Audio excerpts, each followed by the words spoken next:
आजच्या या एचएस कार्यालयावरती आलेल्या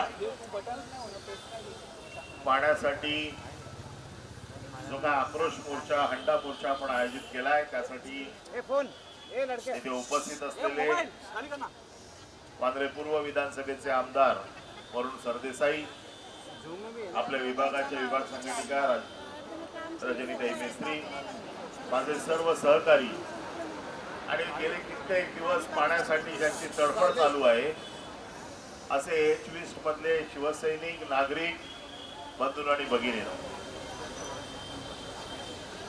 काही दिवसापूर्वी आदित्य साहेबांनी सर्व मुंबईतील पाण्याच्या समस्येचा आढावा घेतला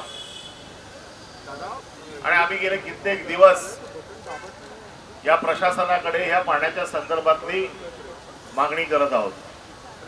सकाळी सकाळी आपल्या सर्व लोकप्रतिनिधींच्या घरी, आपल्या कार्यकर्त्यांच्या घरी लोक येतात की आम्हाला पाणी मिळत नाहीये. वरुण सरदेसाईंनी जसं सांगितलं की बिल्डिंग मधल्या लोकांना असं वाटतंय की झोपडपट्टीत पाणी जातंय, झोपडपट्टीवाल्यांना वाटतंय बिल्डिंग मध्ये जातंय आणि एक प्रकारची अशांतता लोकांमध्ये निर्माण झालेली आहे. या पाण्याच्या प्रश्नासाठी या वॉर्ड ऑफिस वरती एकदा नाही दोनदा नाही बऱ्याच वेळा आम्ही या महानगरपालिकेला जाब विचारलाय. 10 दिवसात करतो, 15 दिवसात करतो असं प्रत्येक वेळेला उत्तर दिलं गेलं. एकदा तर कानफडं पण रंगवून झालेली आहेत, परंतु आजपर्यंत याच्यामध्ये कुठेही सुधारणा झालेली नाही. काही दिवसापूर्वी आम्ही मुंबईच्या कमिशनरला भेटलो. कमिशनरला विचारलं की मुंबईत पाणी कपात आहे का? त्यांनी सांगितलं मुंबईत पाणी कपात नाही. मग जर मुंबईत पाणी कपात नसेल तर आम्हाला पाणी का कमी येत आहे? पाणी आमचा हक्क आहे, पाणी आम्हाला द्यायलाच पाहिजे. नाही 15 दिवसात या पाण्याची सगळी व्यवस्था करतो, या गोष्टीला आता जवळजवळ 2 महिने झाले आणि म्हणून आता आम्ही असं ठरवलंय, आता कोणाकडे याचना करत बसायची नाही, कोणाकडे मागत बसायची नाही. आज एप्रिल मध्ये पाण्याची ही परिस्थिती आहे, पुढे अजून मे जायचं आहे. पूर्वी 7 जूनला पाऊस पडायचा, 7 जूनला पाऊस पडायचा, आता पाऊस जुलैपर्यंत पडत नाही, ऑगस्ट पर्यंत पडत नाही. त्याच्यामुळे पाण्याची ही समस्या अजून बिकट होणार आहे. त्यामुळे ह्या पाण्याच्या बाबतीमध्ये शिवसेनेचे पक्षप्रमुख आणि युवा सेना प्रमुख आदित्य ठाकरे यांनी आम्हाला सगळ्यांना आदेश दिला की आता यांच्याकडे भीक मागत बसण्याची गरज नाही, आपल्याला रस्त्यावरती लोकांसाठी उतरावं लागेल. आणि तुम्हाला माहिती आहे शिवसेनेचं टप्प्याटप्प्याने आंदोलन असतं. आज आपण फक्त उतरलोय, आज त्यांना हे सांगतोय की जर पाण्याची व्यवस्था झाली नाही, हा हंडा असाच रिकामा राहिला तर हा हंडा एक दिवस कोणाच्या तरी डोक्यात आपटावा लागेल, याची काळजी तुम्हाला घ्यावी लागेल. आणि मी तर आता सांगतोच आहे, जर आता पाणी आलं नाही, या अधिकाऱ्यांच्या घरी ज्यांच्या घरी पाणी व्यवस्थित जातंय ना, यांची पहिली पाण्याची लाईन कापून टाकूया आपण. काय होतील त्या केसेस होतील.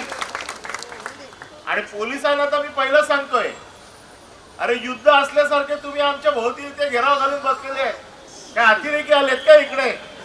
आणि तुम्हाला तर आम्हाला नोटीस देताना लाज वाटली पाहिजे, कारण तुमच्या घरच्या पाण्यासाठी पण आम्ही लढतोय. पोलिसांची कॉलनी आहे, उद्या तुमच्या घरचं पाणी झालं तर तुम्ही आमच्याचकडे येणार आहे, तेव्हा तुम्हाला दुसरा कोण वाली नाही आहे. त्यामुळे जरी वरिष्ठांचे आदेश असतील तरी थोडा सबुरीने घ्या, नाहीतर तुमचे पण पाण्याचे पाईप एक दिवस कापावे लागतील आम्हाला.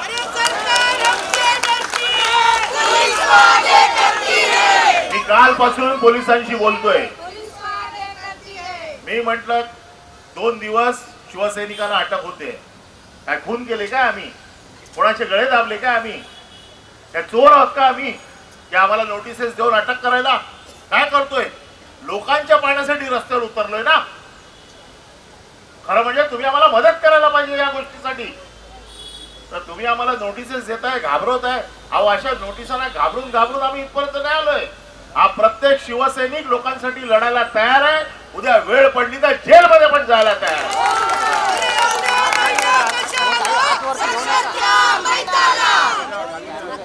आणि म्हणून मी पोलिसांना सांगतोय की कृपया लोकांच्या प्रश्नासाठी ज्या वेळेला एखादं आंदोलन होतं त्यावेळेला थोडं सबुरीने घ्यायला पाहिजे. चुकून देखील हा प्रयत्न करू नका. आम्ही काही इकडे काही अतिरेकी नाही आहोत. इथे काय आम्ही गुंड म्हणून आलेलो नाही आहोत.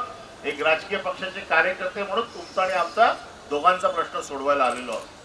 त्यामुळे ज्यांना ज्यांना नोटिसेस दिलेले आहेत कोणी काही काळजी करायचं कारण नाही. पूर्ण शिवसेना तुमच्या पाठीशी उभी आहे. कोणाच्याही केसाला धक्का लागणार नाही. परंतु लोकांच्या प्रश्नासाठी दररोज आपल्याला रस्त्यावरती उतरावंच लागेल. आज ह्या पूर्ण एच ईस्ट मध्ये खड्ड्यांची परिस्थिती काय? आज तुम्ही बघताय सगळे रस्ते खणून ठेवलेले आहेत. म्हाताऱ्या माणसांना रस्त्यावर चालता येत नाहीये. 1600 कोटीचं रस्त्यांचं टेंडर काढलं गेलं. निवडणुकीच्या अगोदर पैसे मिळायला पाहिजे म्हणून थोडा ऍडव्हान्स दिला आणि त्याच्यातनं या सगळ्या हरामखोर लोकांनी स्वतःचं कमिशन काढून घेतलं आणि त्याच्यावरती निवडणुका लढले. आज त्या पैशाच्या जोरावरती जिंकले. गद्दार